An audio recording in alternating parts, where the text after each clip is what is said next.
وفاقی کابینہ نے کوڈ آف کرمنل پروسیجر ترمیمی بل 2024 پارلیمنٹ بھیجنے کی منظوری دے دی۔ بل کے تحت FIR کے اندراج کے نظام کو آسان بنایا گیا ہے۔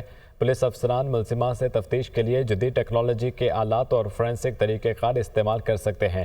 National registration and biometric policy framework 2024 کی منظوری بھی دے دی گئی۔ اسلام آباد سے رپورٹ۔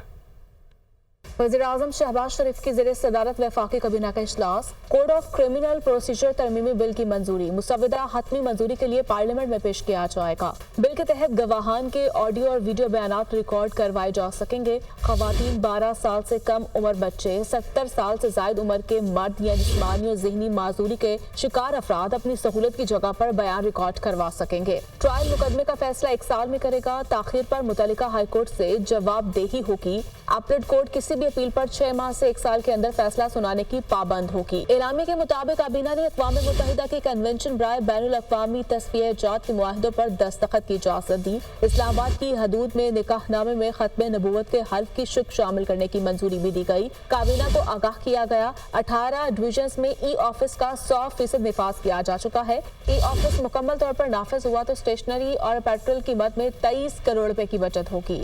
وزیر اعظم نے وفاقی وزارت صحت اور وزارت داخلہ کو ہدایت کی فوری طور پر KP کے حکومت سے رابطہ کر کے ادویات باڑہ چنار پہنچائی جائیں۔